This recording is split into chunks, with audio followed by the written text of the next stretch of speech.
What if you had a world where magic is tied directly to your GPS coordinates, where being born in the right country gives you access to godlike powers, but traveling just a few hundred miles away renders those powers completely useless? This isn't a glitch. It's a fundamental law of physics on one of the most complex worlds in the Cosmere. Hi guys, my name is Jason. I'm a fantasy author building a vast shared universe of my own, and on this channel we explore the incredible lore from the franchises that inspire what I write. Today we're visiting the planet where this principle has created the most diverse and arguably the most dangerous set of magic systems that we've ever seen. We're talking about Cell. Before we can understand the magic, we have to understand the map. Cell is a big planet, 1.5 times the standard size in the Cosmere, with noticeably heavier gravity. This sheer scale is important because it's allowed multiple massive empires to develop in a state of, let's call it, willful ignorance. They're so far apart that they treat each other as distant rumors, not credible threats. The planetary equivalent of pretending your roommate doesn't exist just because they're on the other side of a very, very large house. On the main continent, known as Apelon in the west and Sikla in the east, two major powers dominate the landscape. The first is the Fjordell Empire, a sprawling conquering force. Their strategy for domination is less about armies and more about religion. The state religion, Shudereth, is a tool for assimilation. They've used it to absorb nations like the Duladel Republic, Jindo, and Svorden, wrapping them into the empire under the rule of their leader, the Wern.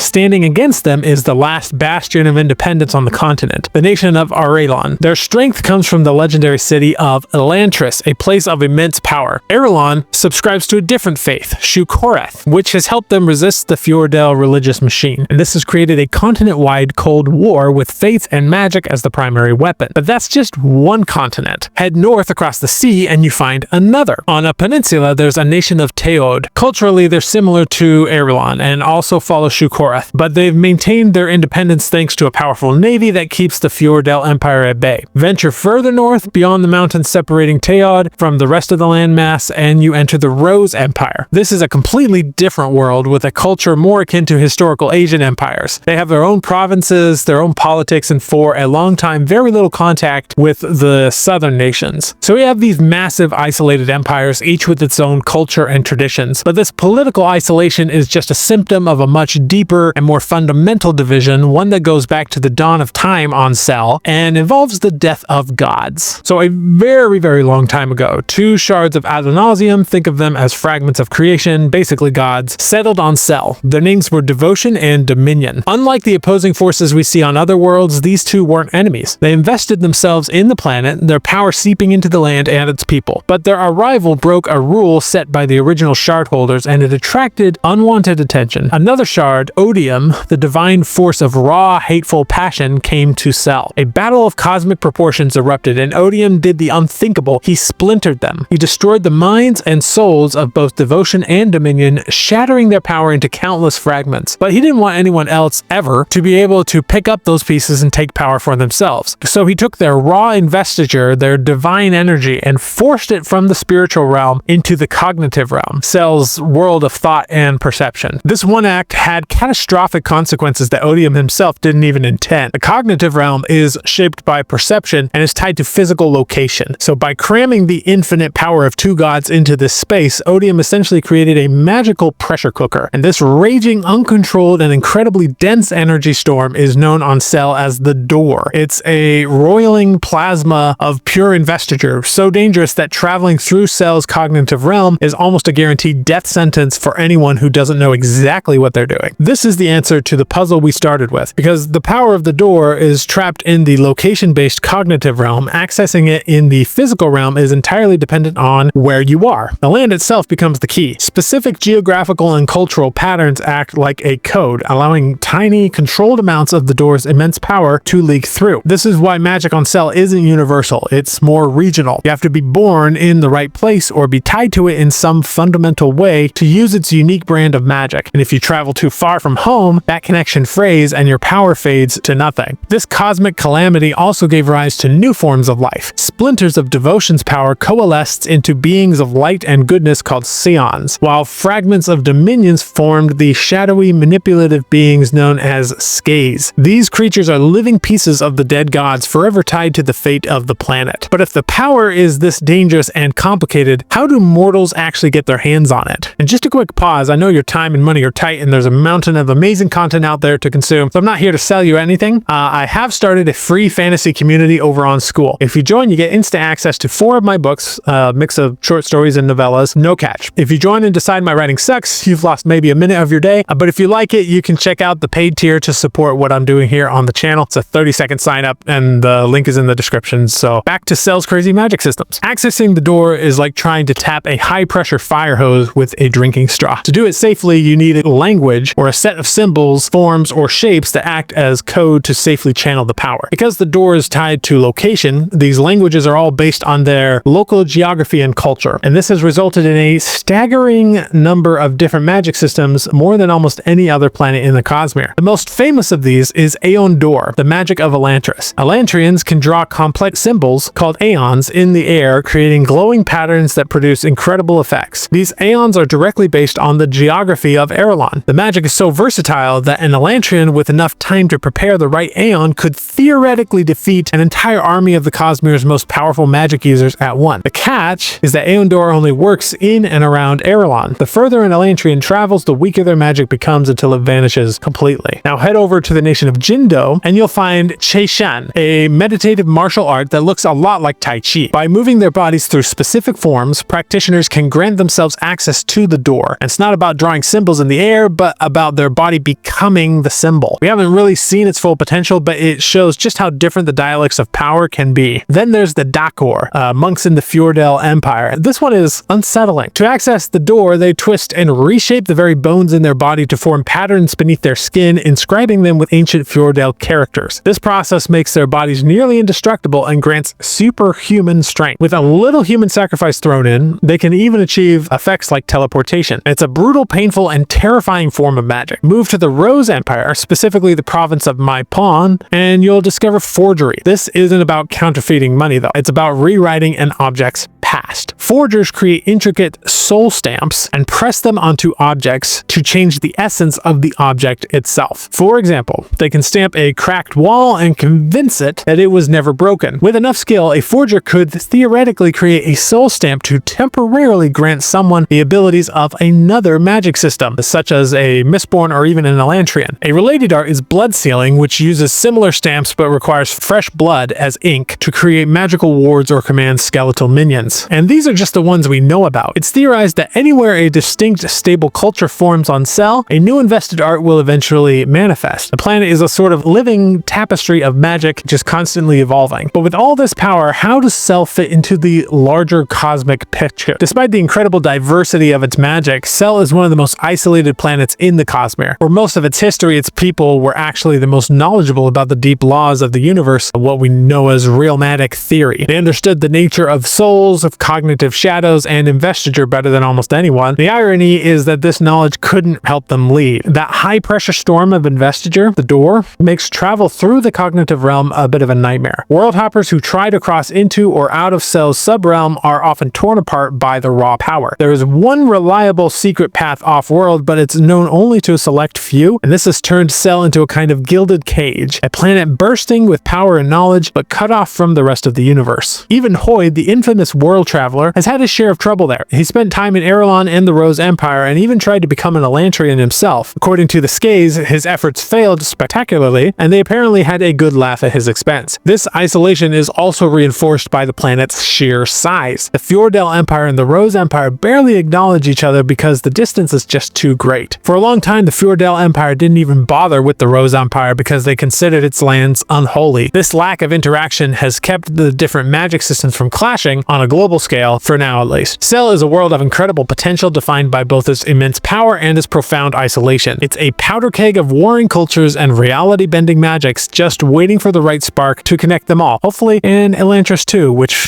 fingers crossed. Now, as you can see, Cell is a fascinating, if dangerous place, and as a reminder, if you want to dive into some worlds that I've created, you can join my fantasy community and get 4 of my books completely free. The link for that is right down below, and I'll see you in the next video.